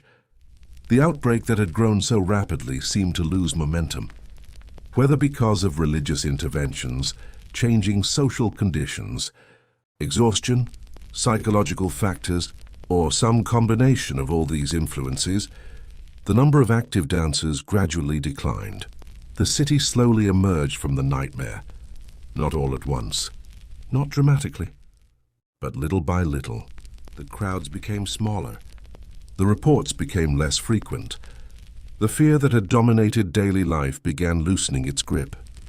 Yet even as Strasbourg returned to something resembling normality, the mystery remained. Why had it started? Why had it spread? Why had it eventually stopped? Nobody could answer with certainty. And here is the final shocking fact for tonight. More than 500 years later, historians armed with modern science still argue about many of those same questions. The people of Strasbourg eventually escaped the outbreak, but they never escaped the mystery. And in the next chapter, we'll explore the competing theories, from poisoned grain to mass, psychological illness, and discover why experts still cannot agree on what really happened during the summer of 1518. More than 500 years have passed since the summer of 1518, and yet historians, doctors, psychologists, and researchers are still arguing about what happened in Strasbourg. Think about that for a moment. Entire empires have risen and fallen since then. Scientific revolutions have transformed humanity's understanding of the world. We have walked on the moon, mapped the human genome, and built machines capable of performing calculations beyond imagination. Yet one of the strangest events in European history remains unresolved. That alone should tell us something. Whatever happened during the dancing plague was not simple. If there were an obvious explanation, the mystery would have been solved long ago. Instead, every theory leaves behind unanswered questions. Every explanation solves one problem while creating another. Tonight we're stepping away from the streets of medieval Strasbourg and into the world of modern investigation. Imagine yourself as a detective, arriving 5 centuries too late. The witnesses are gone. The dancers are gone. The city has changed beyond recognition. One of the earliest theories involves something surprisingly ordinary: bread. More specifically, a fungus known as ergot. Ergot grows on rye grain under certain conditions and can produce chemicals related to compounds found in hallucinogenic substances. Imagine a medieval community unknowingly consuming contaminated grain. Families eat bread made from infected rye. Strange symptoms begin appearing. Confusion spreads. Hallucinations occur. Unusual behavior emerges. At first glance, the theory sounds compelling. After all, contaminated food has caused bizarre outbreaks throughout history. Supporters of the ergot explanation argue that poisoning could potentially explain why people behaved irrationally. It offers a physical cause, which many researchers naturally find attractive. If true, the mystery would become much easier to understand. Yet problems emerge almost immediately. Ergot poisoning often produces symptoms that don't align neatly with the historical accounts. Victims frequently experience severe pain, muscle spasms, numbness, and other debilitating effects. Many experts argue that people suffering from significant ergot poisoning would struggle to dance continuously for extended periods. And here's another shocking fact. Some modern researchers believe the physical demands described during the dancing plague would have been nearly impossible for individuals experiencing the most severe forms of ergot poisoning. In other words, the theory explains certain details while failing to explain others. This is where the mystery becomes particularly frustrating. Every time historians think they've found the answer, the evidence starts creating new questions. Let's imagine for a moment that ergot poisoning was responsible. Why did the outbreak appear concentrated in a specific community? Why did some people become dancers while others did not? Why did the phenomenon seem to spread socially rather than affecting everyone who consumed the same food supply? These questions make many scholars skeptical, yet the theory refuses to disappear completely because it still explains certain aspects of the event. That's the challenge facing anyone who studies the dancing plague. No explanation feels entirely satisfying. The pieces never fit together perfectly. And here's a shocking fact that often surprises people. Many historical mysteries remain unsolved, not because evidence is lacking, but because the evidence points in multiple directions at the same time. The dancing plague is a perfect example. Different clues support different theories, creating a puzzle with no obvious solution. It's as if history itself is refusing to reveal the answer. Now imagine you're a resident of Strasbourg in 1518. You don't know anything about fungi, neurological disorders, or modern science. All you know is that people around you are dancing uncontrollably. This perspective helps explain why medieval explanations often focused on religion rather than biology. To modern audiences, supernatural theories may seem irrational. Yet from the viewpoint of 16th century citizens, they often felt more convincing than obscure medical speculation. People searched for meaning using the intellectual tools available to them. That's something historians constantly remind us. We should be careful not to judge the past solely through modern assumptions. The citizens of Strasbourg were trying to solve an unprecedented crisis with limited information. In many ways, they were doing exactly what we would do today, searching desperately for answers. The difference is that our answers come from laboratories and research institutions. Theirs often came from priests, saints, and religious traditions. And here's another shocking fact.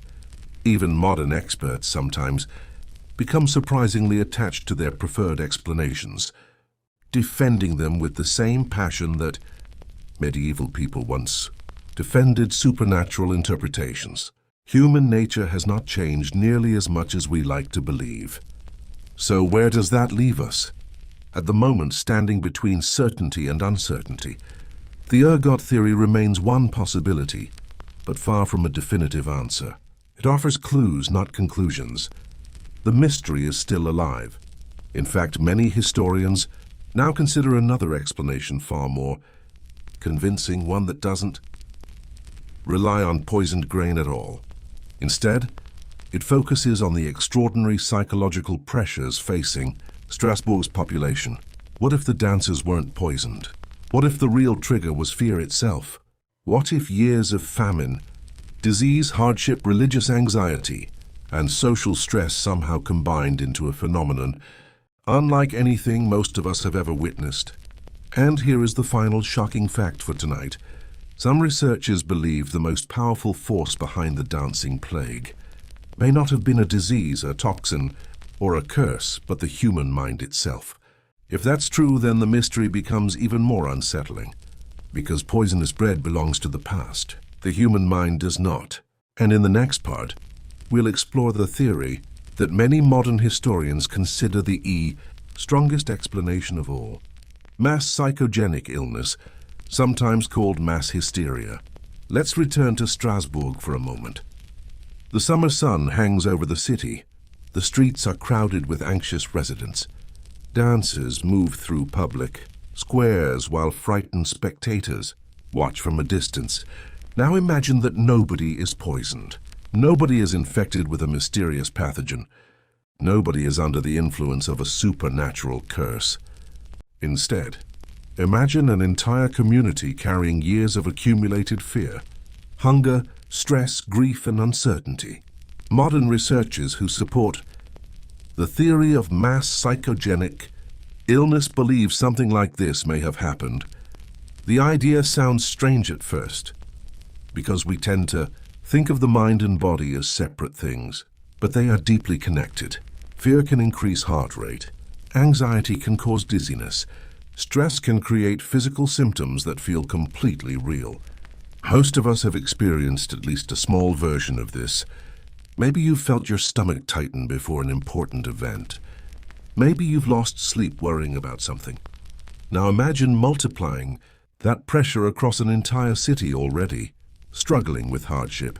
According to this theory, Strasbourg may have become the perfect environment for a collective psychological phenomenon. And here's the first shocking fact of this chapter. Modern medicine recognizes numerous cases where groups of people have developed genuine physical symptoms without any identifiable biological cause. The symptoms are real. The suffering is real. Yet the trigger originates primarily in the mind. At first, that explanation may sound less dramatic than poisoned grain or supernatural curses, but the more you think about it, the more unsettling it becomes. A fungus is external. A disease is external. A curse, if such a thing existed, would be external. But the human mind travels everywhere with us. Imagine watching Frau Trophäa dance day after day. Imagine hearing neighbors discuss her constantly. Imagine living in a culture where unusual events are often interpreted as signs of divine intervention. Fear grows, rumors grow, anxiety grows. Then someone else begins dancing. Suddenly the impossible no longer seems impossible. The city now has proof that the phenomenon can spread. Every new participant reinforces that belief. Historians who favor the mass psychogenic illness theory argue that expectation itself may have become a powerful force. The more people feared the outbreak, the more psychologically vulnerable they became. And here's another shocking fact. Some experts believe the human brain is capable of producing astonishing collective behaviors under extreme social and emotional pressure. Throughout history, entire groups have displayed symptoms, movements, or experiences that spread through communities despite lacking a traditional physical cause. Strasbourg may simply be one of the most dramatic examples ever recorded. Now let's talk about timing, because timing is one of the strongest arguments supporting this theory. Remember everything we discussed earlier: crop failures, economic hardship, disease, religious fear, uncertainty. These weren't isolated problems. They had been building for years. Think of pressure accumulating inside a sealed container. Day after day, month after month, the pressure increases. From the outside, everything appears stable. Then eventually something triggers a release. Historians sometimes describe the dancing plague in exactly these terms. Not as a random event, but as the visible expression of invisible stress. Imagine an entire population pushed close to its emotional limits. Then imagine a highly unusual event occurring in public view. Under those circumstances, what begins as one person's crisis could potentially become something much larger. And here's a shocking fact that often surprises people. Researchers have documented modern outbreaks of mass psychogenic illness in schools, factories, workplaces, and communities around the world. Most are far less dramatic than the dancing plague, but they demonstrate an important point. Collective psychological phenomena are not restricted to the Middle Ages. They can happen even today. The difference is that modern societies usually identify and contain them much more quickly. Of course, this theory isn't perfect either. Critics point out that mass psychogenic illness doesn't answer every question. How exactly did the dancers continue for so long? Why were the physical symptoms reportedly so severe? Why did the outbreak take this particular form instead of another? These are valid concerns. Just like the ergot theory, the psychological explanation leaves gaps. Yet many historians still consider it the strongest candidate because it fits the broader context of Strasbourg remarkably well. It explains why the outbreak occurred in a community under extreme stress. It explains why fear appeared to spread alongside the dancing. It explains why the phenomenon eventually faded without a clear medical intervention. Perhaps most importantly, it explains why similar outbreaks have occasionally appeared elsewhere in history. And here's another shocking fact. If the mass psychogenic illness theory is correct, then the dancing plague wasn't a story about weakness or irrationality. It was a story about ordinary human beings pushed beyond what their minds could comfortably endure. That's a much more compassionate interpretation than many people realize. Yet even after considering all this evidence, one mystery remains. Why dancing? Why not screaming? Why not fainting? Why not some other behavior entirely? This question continues, frustrating researchers because it highlights how much remains unknown. Some historians believe cultural beliefs about St. Vitus may have influenced the specific form the outbreak took. Others argue that social expectations shape the behavior of participants. Whatever the explanation, certainty remains elusive. And here is the final shocking fact for tonight. After more than 5 centuries of investigation, the most likely explanation for the dancing plague still cannot be proven beyond doubt. We are left with probabilities rather than answers, possibilities rather than conclusions. In a way, that's what makes the story so unforgettable. The mystery survives because it refuses to be fully solved. But we're not finished yet. In the next chapter, we'll examine the religious explanation surrounding St. Vitus and discover why thousands of people once believed as saints' curse might force human beings to dance against their will. Imagine you're standing in Strasbourg in 1518. You don't have access to modern psychology. You don't know about neurological disorders. You have never heard terms like mass psychogenic illness or collective stress response. Instead, you live in a world where saints are believed to intervene directly in human affairs, where miracles and punishments are accepted as part of everyday reality. In that world, the dancing plague looks very different. To many residents, this wasn't simply a medical mystery. It was a spiritual event. And among the names whispered throughout the city, one appeared again and again, St. Vitus. Today, most people have never heard of him. But during the Middle Ages, St. Vitus occupied a unique place in European folklore. He was often associated with nervous disorders, involuntary movements, and strange forms of dancing. In some traditions, people believed he could both protect against and inflict these afflictions. Imagine hearing stories about a saint capable of forcing people to dance uncontrollably. Then imagine watching dozens of your neighbors do exactly that. Suddenly, what seems irrational to us would have felt completely plausible to them. And here's the first shocking fact of this chapter. Many medieval Europeans genuinely believed a supernatural curse could cause our physical symptoms every bit as real as disease. The boundary between medicine and religion was far less distinct than it is today. As the outbreak continued, city leaders eventually abandoned many of their earlier medical strategies and turned increasingly toward religious solutions. Think about how desperate the situation must have become. Doctors had failed, musicians had failed, public dancing platforms had failed. The crisis showed little sign of disappearing. When conventional explanations collapse, people often seek answers elsewhere. Strasbourg was no different. Officials and religious authorities began organizing efforts rooted in faith rather than medicine.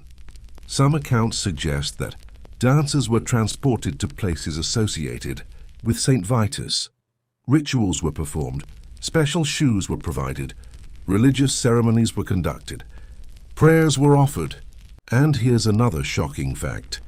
Historians believe that once authorities shifted toward religious responses, the outbreak gradually began losing momentum. Whether that happened because of psychological factors, social changes coincidence, or genuine spiritual? Belief remains one of the great, unanswered questions of the story. Now let's pause and consider something fascinating. What if belief itself played a role in ending the outbreak?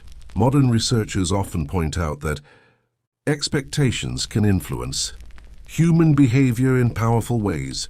If frightened citizens believed St. Vitus held the key to recovery, then religious rituals might have provided something medicine could not: certainty. Imagine living through weeks of terror with no explanation, then suddenly being told there is a solution, there is a path forward. There is hope. Even today, hope can produce measurable effects on the body and mind. That's one reason historians find the religious response so intriguing. It may not have worked for the reasons people believed, but it still may have worked. And here's a shocking fact that sounds almost paradoxical. A treatment can sometimes succeed, even when the underlying explanation is wrong. Throughout history, people have recovered because they believed they would recover. The human brain is astonishingly powerful. In Strasbourg, faith may have accomplished what medical theory could not necessarily because St. Vitus intervened, but because belief changed how people experienced the crisis. Yet even if the religious response helped end the outbreak, it left behind a troubling legacy. The people of Strasbourg never received a clear answer. There was no moment when someone stood before the city and explained exactly what had happened. No official report solved the mystery. No scientific breakthrough revealed the truth. Instead, the outbreak slowly faded into history, carrying its secrets with it. Imagine surviving such an event and never fully understanding it. Imagine telling your grandchildren about the summer when people danced through the streets until they collapsed. Imagine trying to explain something that you yourself could barely comprehend. That's exactly what happened. Stories persisted. Legends spread. Details changed over time. Memory mixed with rumor. History blended with folklore. And here's another shocking fact. Many of the most famous events in history are remembered not because we understand them, but because we don't. Unanswered questions keep stories alive. The dancing plague survived 5 centuries, largely because it never offered a satisfying conclusion. As the final dancers disappeared from Strasbourg's streets, life gradually returned to normal. Markets reopened without fear. Families resumed ordinary routines. The city moved on. Yet beneath that return to normality lingered a haunting realization. Something extraordinary had happened, and nobody truly knew why. Was it poisoned grain? Collective psychological stress? Religious belief? A combination of factors? A cause we haven't even discovered yet.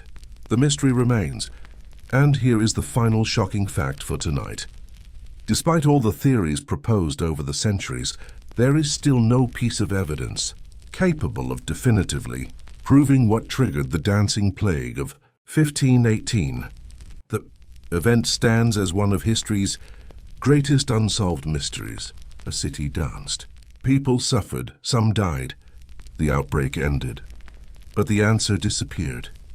And in our final chapter, we'll leave medieval Strasbourg behind and explore why this centuries-old mystery still matters today, because the forces that may have created the dancing plague did not vanish with the Middle Ages. In some ways, they may still be with us.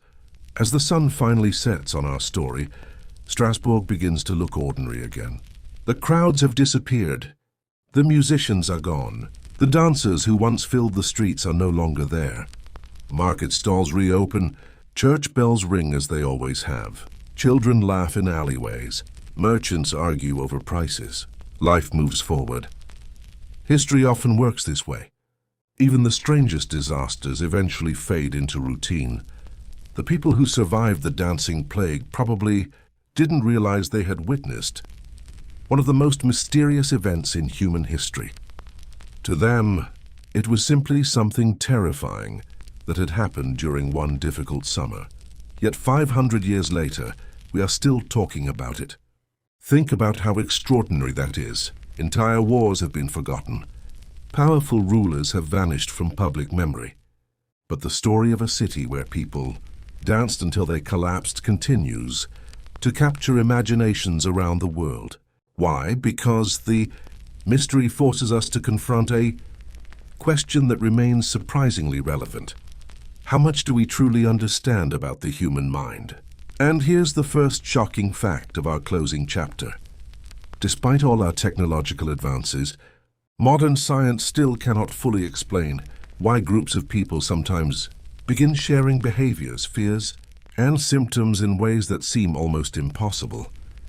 The more historians study the dancing plague, the less it resembles a bizarre medieval curiosity, and the more it resembles a warning. Not a warning about dancing specifically, but a warning about stress, fear, uncertainty, and collective belief. Think about everything Strasbourg endured before the outbreak: hunger, disease, economic crisis, hardship, anxiety, religious fear. The city had been carrying an enormous psychological burden. Then one unusual event appeared, and somehow it grew into something much larger. Whether the trigger was psychological, biological, spiritual, or some combination of factors, one truth remains undeniable. Human beings are deeply influenced by the people around them. Emotions spread. Fear spreads. Panic spreads.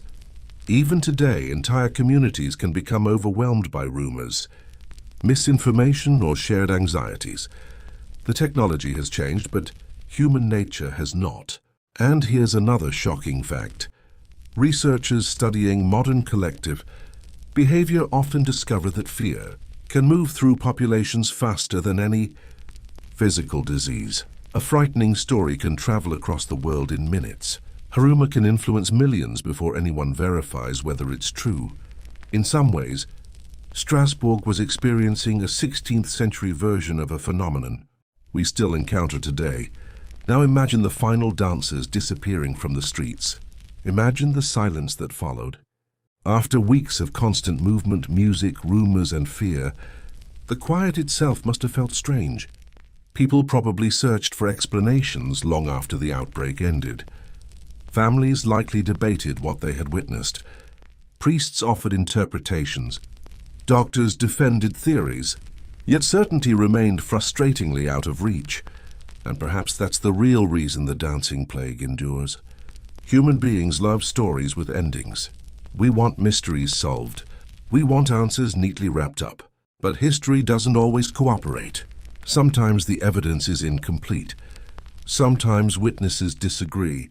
Sometimes the truth disappears before anyone can record it. The dancing plague sits in that uncomfortable space between knowledge and uncertainty. We know enough to recognize that something extraordinary occurred.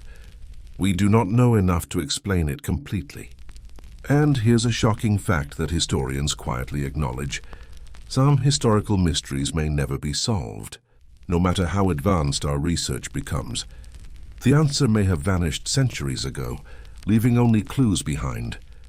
If you've listened this far, perhaps you've noticed something unexpected. The story isn't really about dancing anymore. It's about people. Ordinary people facing circumstances they could not understand. A frightened city searching for explanations. Families trying to protect loved ones. Leaders making decisions with limited information. In that sense, Strasbourg feels surprisingly familiar. Most of us have experienced moments when the future seemed uncertain. Most of us have searched for answers during confusing times.